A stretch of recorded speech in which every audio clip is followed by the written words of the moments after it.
522, do you read? High above Athens, fighter jets track a 737 as it circles the city. 522, do you read? Over. There's no answer from the passenger plane, but there is someone at the controls. More than 100 people are on board. Everybody's mind was going to hijack or terrorist. There is one person moving in the cockpit. Repeat, there is. What happened to the crew and passengers? 522, do you read? Over. And who is flying the plane? Helios 522, do you read? Over.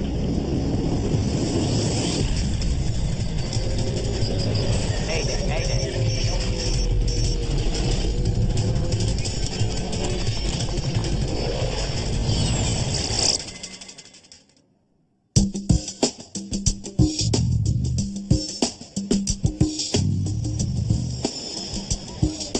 Early morning, August the 14th, 2005. The cabin crew of Helios Airways Flight 522 are preparing for their trip from the island of Cyprus to Athens, Greece. Sure is a beautiful day. Maybe I shouldn't have come in. Andreas Prodromou is 25. He isn't supposed to be working today, but he's taken the flight to spend some time with his girlfriend, who also works for Helios. It's the sort of day I'd like to be out flying. You will, Andreas. Prodromou is a flight attendant now, but he has bigger plans. One day, he wants to fly for Helios. His dream was to become a professional pilot. Personally, I wanted him to stay in the family business. We often talked about this. We've got company. Stay one at the back.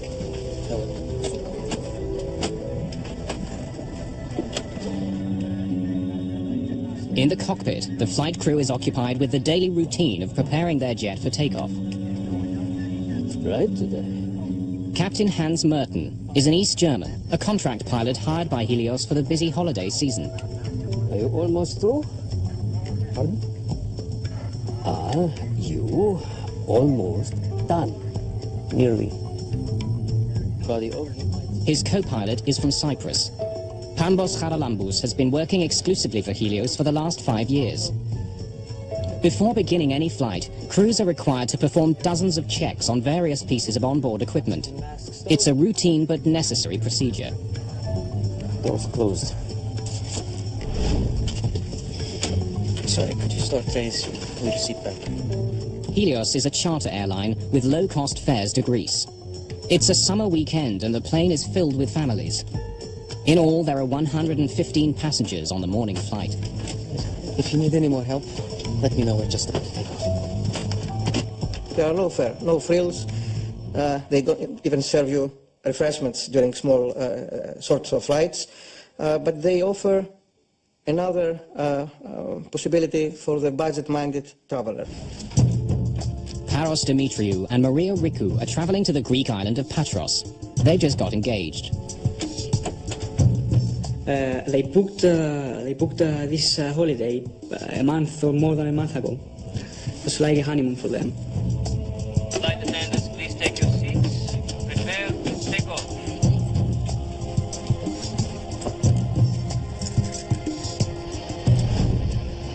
Just a few minutes after 9 in the morning, Helios Airways Flight 522 lifts off into the bright sunshine. Nicosia Area Control, this is Helios 522. Request cruising at 340. Helios 522, you are cleared to climb to 340. Have a good day. Set 340, 340. Minutes into the flight, the plane is still climbing towards its cruising altitude. Suddenly, an alarm blares in the cockpit. What is it? Takeoff config warning? The flight crew is confused. The takeoff configuration alarm normally only sounds on the ground. It tells pilots their jet isn't ready for takeoff. The crew doesn't know why it's sounding now. Uncertain what the problem is, the captain radios the Helios Operations Center at Larnaca Airport back in Cyprus. Operations, this is Flight 522, over. Flight 522, what can I do for you? We have a takeoff config warning on. Pardon? Our takeoff config warning is on. I'm sure it's nothing. I'll let you know when we level off. With the first alarm still beeping in the cockpit, things become even more confusing. Their master caution alarm goes off. It could indicate that some systems on board are overheating. We now have a master caution. Get you an engineer. 522, just a minute. I find him very hard to understand. His accent is quite thick.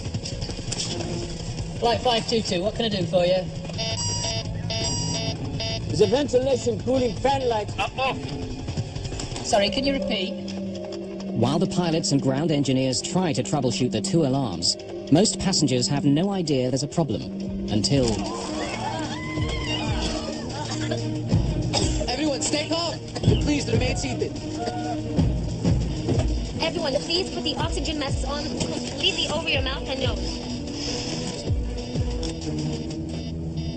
The protocol was immediately to secure yourself, grab an oxygen mask, stay in your seat. If you can help passengers without getting up, you could help them, and you should help them, but you would not risk the safety of any cabin crew member to go and help a passenger which is 5 or 6 rows further up. Their procedure would be to grab their mask, don it, and wait for the aircraft to level off or commence with a descent. No one in the cabin knows what the problem is. They're waiting for information from the cockpit. The pilots are unaware that the oxygen masks in the cabin have dropped, and they still don't know why their takeoff configuration warning is on, or why their systems are overheating. Both of my equipment cooling lights are off. This is normal. Can you please confirm your problem? But the engineer on the ground is struggling to get a clear picture of what's happening in the air. They are not switched off. Can you confirm that the pressurization panel is set to auto? Where are my equipment cooling circuit breakers? Behind the captain's seat. Can you see them? What's going on? There's something wrong with the electrics. 522. I had something to pick up from operations, so I was there. I figured, oh, not again, one of our problems. So I left. Oh, good luck. The problem doesn't seem serious, but as the plane continues to climb, passengers still haven't received any information from the cockpit. Helios 522, can you see the circuit breakers? And now the engineer on the ground loses contact with the aircraft. Helios 522, can you hear me? It's less than 30 minutes after takeoff, and Flight 522 is still on course. The plane is high above the Mediterranean Sea and headed straight towards Athens.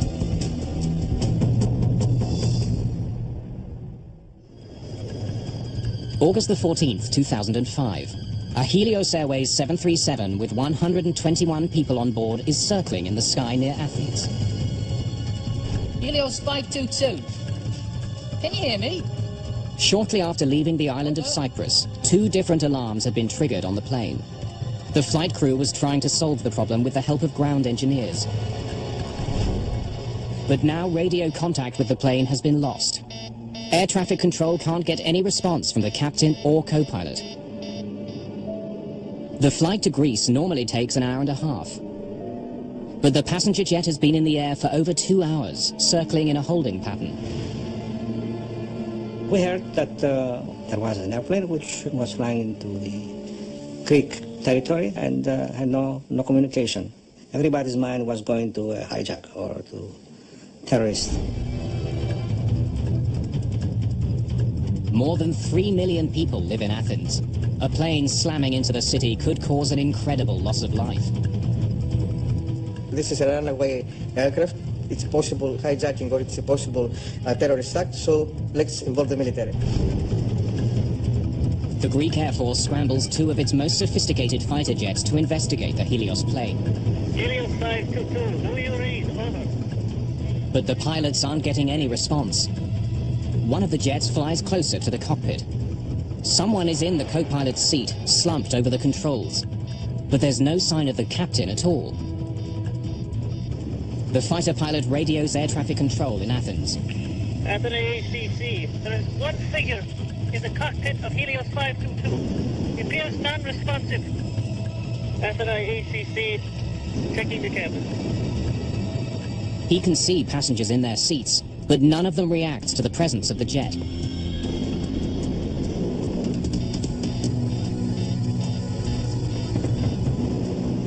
Then the pilot sees someone moving in the cockpit. Athens control, there is one person moving in the cockpit of Helios 522. Repeat, there is one person inside the cockpit. Helios 522, do you read? Over? Helios 522, over. Flight HCY 522, this is Athens radar control. The F-16s continue shadowing the jet, but there's no response at all from the cockpit. One of them was actually in a shooting position behind the 737. The other one was nearby the cockpit, and he was trying to communicate visually with the person in the cockpit. Suddenly, the 737 turns left and begins to quickly descend. Athens ACC, Helios 522 turning sharply. Following down. From more than 10,000 meters, the plane drops towards the ground. There is no structural failure, there is no fire, there is no problem, obvious problem from the external view with the plane. Helios 522, over, do you read? Helios 522. Do you read, over? Then, 2,100 meters above the ground, the person in the captain's seat acknowledges the fighter jet for the very first time. But no words are exchanged. Neither the fighter pilot nor local air traffic control can make radio contact with the jet. Just after 12 o'clock, almost 3 hours after it took off from the island of Cyprus, Helios Flight 522 slams into the ground.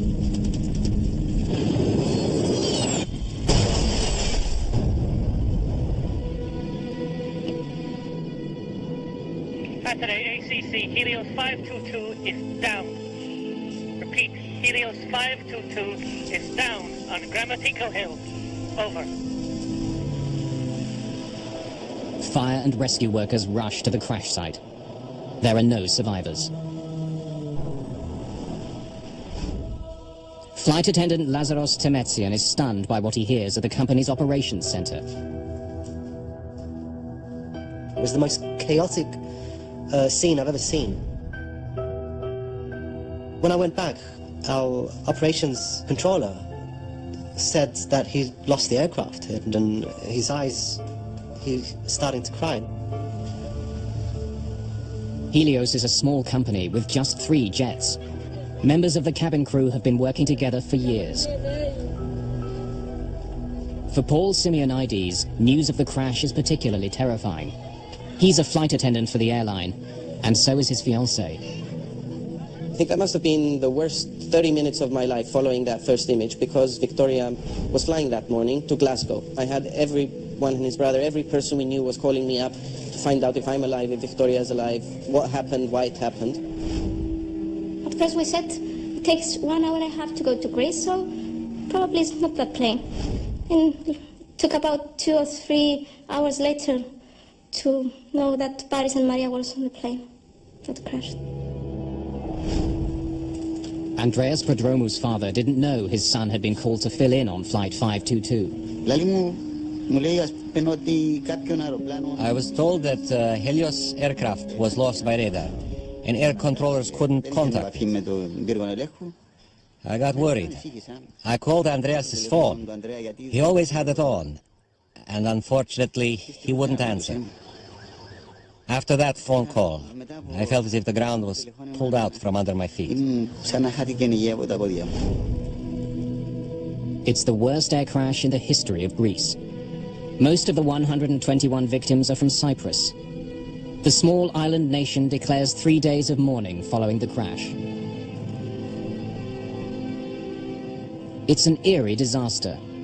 For over an hour, air traffic controllers watched the passenger jet fly in radio silence closer and closer to Athens, with no idea what was happening inside the jet. Now, piece by piece, investigators are trying to find out. So we climbed over the hill, and there we were, facing this situation, which was beyond any description. I saw a great area in front of me, which was burning. It was black. Burning, people spread, pieces of the airplane. It is a truly nightmarish sight. I hope that I never experience it again. It was terrible, just terrible. Investigators immediately start looking for the cause of the crash. In the early days, their efforts take a frustrating turn. They recover the box containing the cockpit voice recorder, but the recorder itself has been thrown clear. It was difficult for us because we first found the case of the CVR, very badly damaged, and we could not find the machine itself. Investigators need to know what happened to the pilots. Without the cockpit voice recorder, they have little to go on. So keep looking. Let's hope we can find it.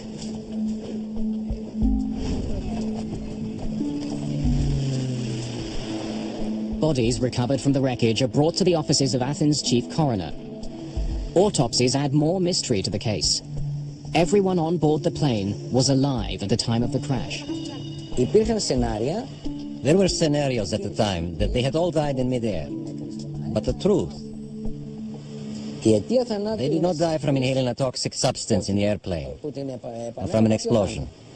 These people died on impact.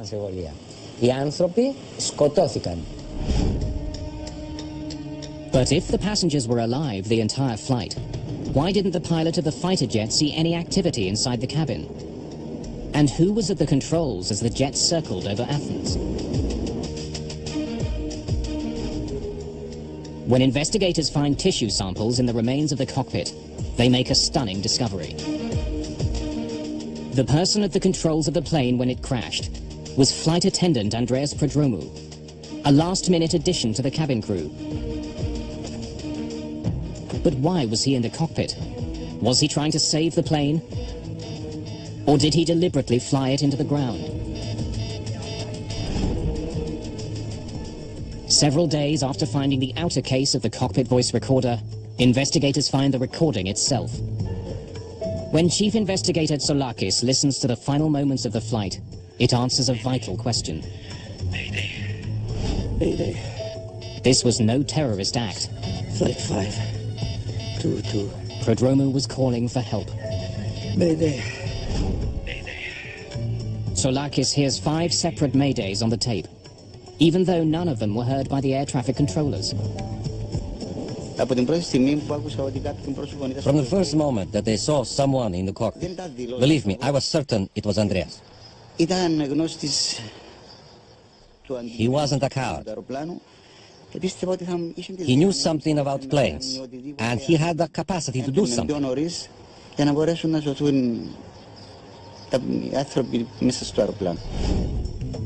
In fact, Prodromou had his commercial pilot's license. It was the first step towards his goal of becoming a captain for Helios. It's the sort of day I'd like to be on flying. Oh, you will, Andreas. But all of his training wouldn't have helped save the jet. When he was seen at the controls, Flight 522 had been in the air for almost 3 hours. And the reason the Helios plane seemed to veer away from the F-16s following it was because its left engine was out of fuel. No matter what caused the alarms to sound, the ultimate reason for the crash was simple. The DFDR and the CVR gave us absolute proof that the plane ran out of fuel. And this was the cause of the crash. Scheduled as a 90-minute flight, the plane didn't have enough fuel to stay in the air for over 3 hours. But why had the plane flown so much longer than it was supposed to? Tsoulakis now knows who was in the cockpit of the plane and why it crashed. But to fully understand the mystery, he needs more information. Mayday. His investigators uncover a suspicious history of maintenance issues with the Helios jet. Issues that could help explain what happened on Flight 522. Less than a year before the crash, the same aircraft had suffered a rapid decompression.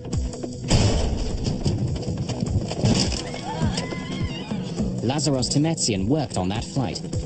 I was in the back of the aircraft at the time. There was a loud metallic bang or clanging sound, and the oxygen masks dropped in the cabin. Every step I was taking was difficult. It was hard to move, hard to breathe. In fact, I was starting to pant. I was panting for air. As the plane began an immediate descent to 3,300 meters, all Timetsian could do was remain strapped in and wait. Once the plane reached a safe altitude, Timetsian inspected the rear door and was shocked by what he found. I noticed that the aft service door was not fully locked. The hinges on the top and the bottom of the door were kind of displaced. I could pass my hand right through. There were no injuries, and the plane made an emergency landing, and the door was inspected. But this wasn't the only problem crews had with this plane. We would record faults in the cabin logbook constantly, and nothing would be done to rectify even these small little problems in the cabin. Engineers would take months to rectify even the slightest problem in the cabin. There were more recent problems as well. A Helios ground engineer tells Solakis that on the very day of Flight 522, the 737 had another problem with its back door. When we checked the flight log for the trip, we saw that we'd have to do some unscheduled maintenance. The plane had arrived in Cyprus just after midnight on August the 14th. The cabin crew had heard loud banging noises and saw ice on the rear service door during the flight. It was scheduled to take off again just hours later. Soon after it landed, engineers began checking the problem. To make sure there's nothing wrong with the seal on the door, the engineers run a pressurization test. During normal flight, a plane's engines force air into the cabin. To ensure oxygen circulates during the trip, small valves in the rear allow some of it to leak out. A pressurized airplane essentially is sort of like a pressurized can. When we pressurize the airplane so that the people inside can survive the environment that the airplane likes to operate in. Switching digital pressure control unit from auto to manual. Without the jet's engines running, the engineer uses the plane's auxiliary power unit to force air into the aircraft, and the cabin is pressurized for several minutes. It's like looking for a leak in a tire. In this case, what you're having to do is pressurize the aircraft, use a barometer essentially to monitor the pressure inside, and look for leaks that way. But there's no indication any air is escaping through the back door. In this case, they've felt that it was all right and they completed the test. The entire jet seems to be in good working order. After performing a series of additional routine maintenance procedures, the engineers signed off on their technical log. Investigators are faced with a dead end. Explain again how you tested the pressure. An explosive decompression could have explained the tragic events of Flight 522. If the oxygen had been suddenly sucked out of the jet, everyone on board could have been overcome. But not only did engineers check the problem, when the F-16s approached the plane near Athens, no damage was seen. There was no indication that the fuselage was punctured. Investigators are still struggling to solve the mystery. What had overcome the passengers and crew of Helios Flight 522? And why was one flight attendant apparently unaffected? The discovery of one small switch holds the key to the entire crash. The crash of Helios Flight 522 is one of the most mysterious air disasters ever. Helios 522, do you read over? All investigators know for sure is that shortly after takeoff, the crew stopped communicating with air traffic controllers. Helios 522, over. Then, after 2.5 hours in the air, one of the plane's flight attendants was seen at the controls. Eventually, the plane ran out of fuel and crashed, killing 121 people. But investigators are stumped. They still don't know what had happened to the plane's captain or the rest of the crew. Tell me about what happened the day of the flight. They concentrate on the conversation between the pilot and the Helios engineer shortly after takeoff. As the plane passed through 3,700 meters, an alarm sounded in the cockpit. Operations, this is Flight 522, over. Flight 522, what can I do for you? We have a takeoff config warning on. Pardon? Our takeoff config warning is on. Usually, the takeoff config warning is only triggered on the runway. But wreckage recovered at the crash site reveals no problems with the plane's flaps, landing gear, or anything else that could trigger the alarm. So why had it sounded? Chief Investigator Akrivos Tsolakis focuses on a small control panel found in the wreckage of the ravaged jet. Are you sure this is the way it was found? It hasn't been moved at all. We were lucky. Finding this panel, which had the switch on the manual position, was a major one. The P5 pressurization panel ensures that passengers have enough air to breathe, even at high altitudes. Normally, pressurization takes place automatically. As the jet climbs, its engines force air into the plane as they power it through the sky. But when the pressurization switch is set to manual, both the captain and co-pilot are responsible for maintaining the cabin atmosphere using a controller. So explain again how you tested the pressure. I went into the cockpit and turned the pressurization switch to manual. Tsolakis learns that during the early morning maintenance check on Helios 522, ground engineers had turned the P5 switch to manual. That allowed them to use the onboard generators to test the pressure seals on the plane's rear door without starting the engines. When the test was over, they didn't turn the switch back to automatic. The procedure of pressurizing the aircraft has to do with setting the pressurization system from auto to manual. They were supposed to return the selector to the auto position.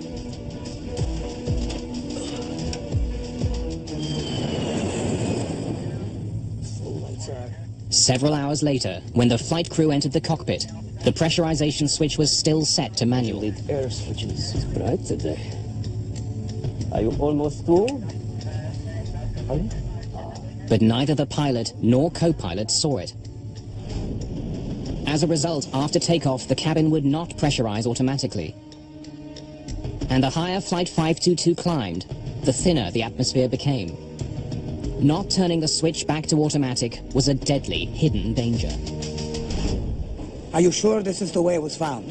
It hasn't been moved at all. Tsolakis believes this panel could be the key to the disaster. Leaving one switch on manual could have led to all the other problems the plane faced. To prove he's right, he takes an unusual step. 4 months after the disaster, he takes an Olympic Airlines 737 on the same route flown by the Helios jet. If he's right about what caused the crash, this plane should react exactly like the doomed airliner did.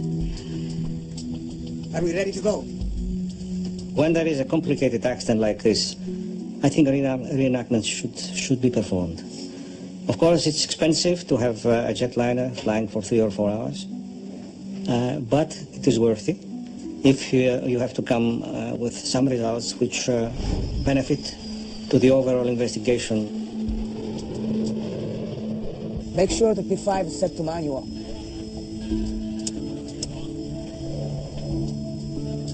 It's hard to see. In the cockpit, Tsolakis has the crew turn the pressurization switch to manual. A green light indicates it's no longer on automatic. But in the bright glare of an early morning departure, the light is hard to see. As the reenactment flight climbs, oxygen is thinning quickly in the aircraft. The same thing happened on the Helios flight, triggering an alarm. What is it? The takeoff config warning? The alarm sounded, and that alarm was misinterpreted. Most of flight crew, they will never face an alarm with no pressurization in all their flight career because it's a rare event. Tsolakis confirms that the alarm went off because of the dangerously low air pressure in the aircraft. But he also discovers that the sound itself is identical to the takeoff config warning. We have a takeoff config warning on. But even if the flight crew did misinterpret the first alarm, they still had another chance to determine what the real problem was.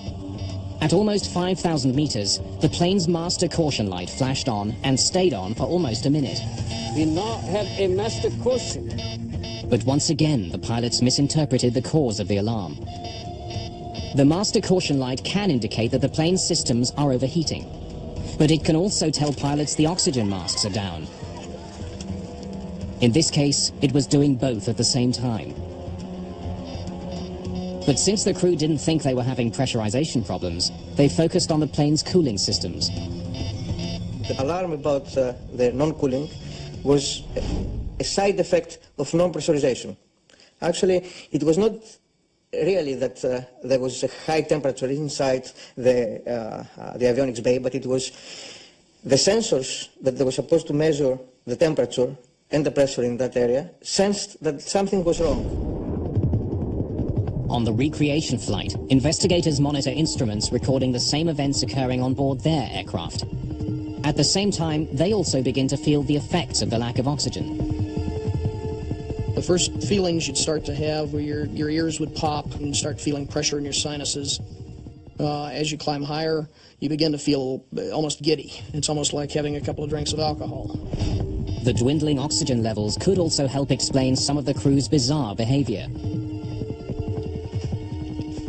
When the ground engineer asked about pressurization, Can you confirm that the pressurization panel is set to auto? Captain Merton ignores the question and responds with one of his own. Where are my equipment cooling circuit breakers? You really don't notice it at first. It's amazing how subtle it can be in the early phases. They start feeling dizzy. They begin to lose the ability to think coherently. In a way, it traps you into the situation. You can't react to anything. Eventually, you're going to lose consciousness. Soulakis believes that the captain may have been checking on the circuit breakers behind his seat when he and the co-pilot finally ran out of air. And unlike in the cabin, the oxygen masks in the cockpit do not automatically deploy if the atmosphere begins to thin. Helios 522. Can you hear me? On the other side of the locked cockpit door, no one in the cabin would have known that the plane was now flying itself. Nor would they have realized that a limitation of the passenger oxygen system had sealed the fate of everyone in the cabin. Passenger masks are supplied by a chemical generator above their seats. But the generators only produce enough oxygen to last about 12 minutes. Well, the problem with the passenger masks is, for one thing, they're not designed to keep you oxygenated at a high altitude. What they're designed to do is give you enough oxygen so that you can survive until the pilots get the airplane down to a low altitude. In almost every event where we've had a decompression, that's been perfectly adequate. For those who did put their masks on, they would have remained conscious for several minutes until their oxygen ran out. Then they too would have passed out. Once you get up to 34,000 feet, you're talking useful consciousness of 30 to 60 seconds. Most of the people, once the hypoxia begins to cause them to lose consciousness, they're just going to go to sleep. Without a flight crew, Helios 522 would have continued to Athens on autopilot. When the crew didn't take control, the autopilot would have put the jet in a holding pattern as it flew over the airport.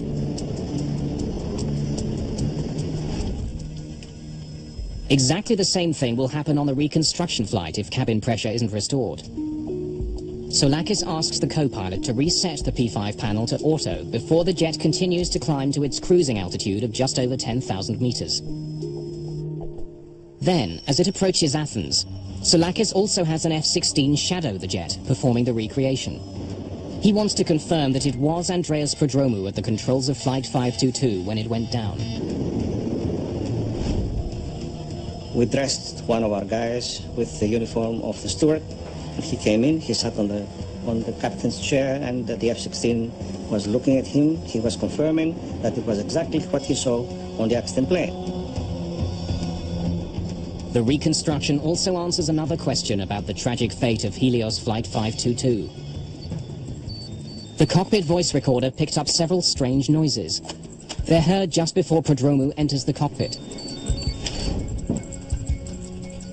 Soulakis confirms that these sounds were made by Prodromou using the electronic keypad to unlock the cockpit door.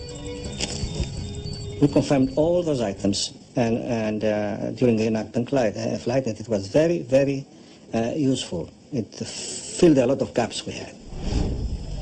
Okay, take it down. For Chief Investigator Soulakis, the reenactment flight has been convincing. There was no dramatic cabin failure. Instead, a series of small mistakes and misunderstandings had led to the worst air disaster in Greek history. 15 months after the crash, Greek authorities released the official report on Helios Airways Flight 522. But mysteries remain. What was happening in the cabin while the doomed airplane flew towards Athens? And why was Andreas Prodromou the only one conscious at the very end?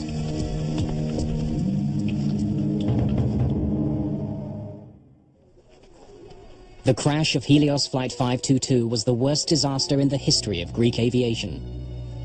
Like many crashes, it was a fatal combination of mechanical problems and human error. The final accident report details a tragic series of oversights and false assumptions made by the flight crew. Problems that could have been easily prevented turned deadly for all 121 people on board. Where are my equipment cooling circuit breakers? Behind the captain's seat. Can you see them? But what the final report does not do is explain what happened in the cabin of the plane. What actions did the flight attendants take? And why was Andreas Prodromou still conscious after almost 3 hours? Mayday. Mayday. Interviews with Helios safety instructors and crew members paint a tragic picture of what may have occurred. Everyone, please put your mask on. We're not sure what the trouble is, but remain calm and please remain seated. Prodromou was sitting at the back of the cabin. When the oxygen masks fell, he would have waited for instructions from the cockpit. The flight attendants sitting at the front of the plane would have done the same, but none of them would have waited forever. We made it an issue at Helios to emphasize that cabin crew should not entirely depend on their procedures, but to think on their feet and to adapt to any impending situation. In most depressurizations, the plane descends quickly. But as minutes passed on the Helios flight, the plane continued to climb. Unsure of what was going on, Prodromou would have tried to contact the flight crew. Captain Merton. But he gets no response. Can you give us an update, please? Captain Merton.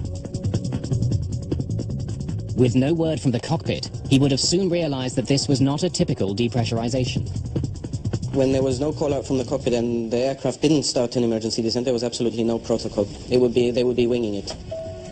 By now, Prodromou must have felt that something was terribly wrong. But to find out what the problem was, he had to leave his seat. The oxygen available on the 737 is, of course, the dropout oxygen. 10% of those masks are available for the crew in case of a depressurization incident. There are extra masks per every seat row. Taking advantage of the extra passenger masks, he could have made his way to the front of the plane, a process cabin crew called monkey swinging. But if more than 12 minutes had passed, his girlfriend and the other flight attendant may have still been in their seats, and like the passengers, overcome by hypoxia. But Prodromou was a scuba diver and a former soldier in the Cypriot Special Forces. His training may have helped him to stay alert a little longer. Andreas was not a coward. He was a brave person. Fearless, brave and very calm. But to survive after the passenger oxygen system stopped working, he needed another solution. The 737 had 4 portable oxygen bottles. Each one could last more than an hour. All 4 bottles were found at the crash site. 3 of them appeared to have been used. While the F-16 pilot saw Prodromou in the cockpit just before the crash, it may not have been the first time he had gone in. As he did at the end of the flight, he could have used the security code to unlock the door earlier.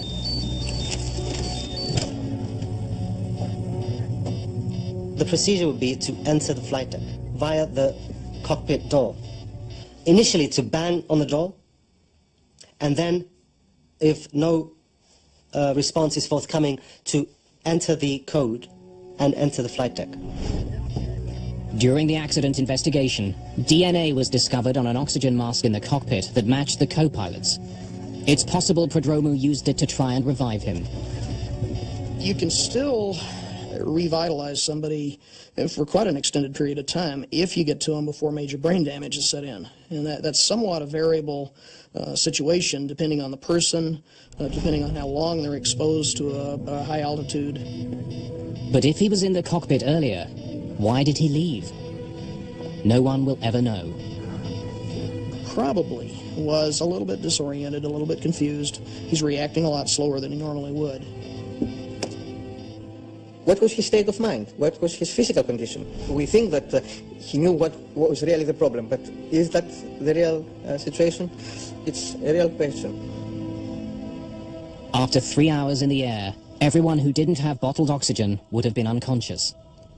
As it approached Athens, Flight 522 was now a ghost plane.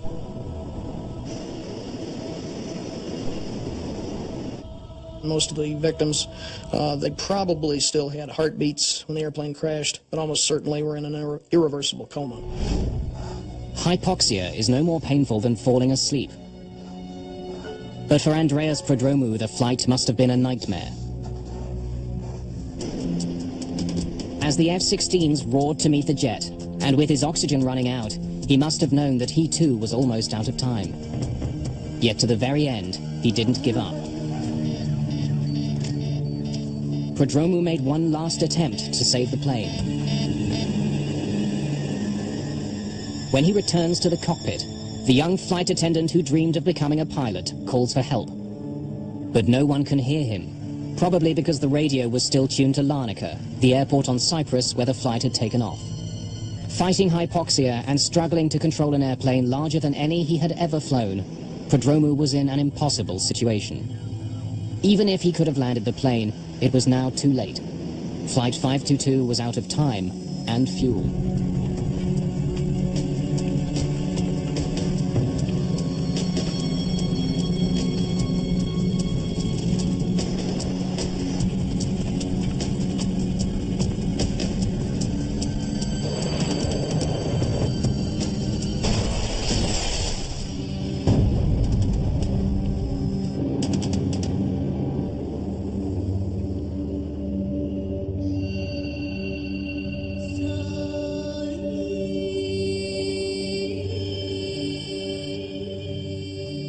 There are pictures of Andreas in Cyprus, in the cemetery where he and his girlfriend Charis are buried side by side. As his father, my son is in front of me. Wherever I go, he's always there.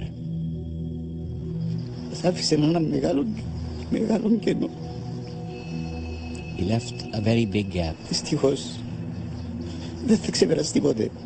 We will never get over it. There are pictures in Greece, too.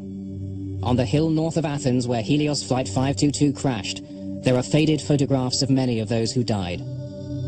Bleached by the brilliant Mediterranean sun, they gaze over the rugged, ancient terrain, silent witnesses to one of the world's most bizarre and tragic airline disasters.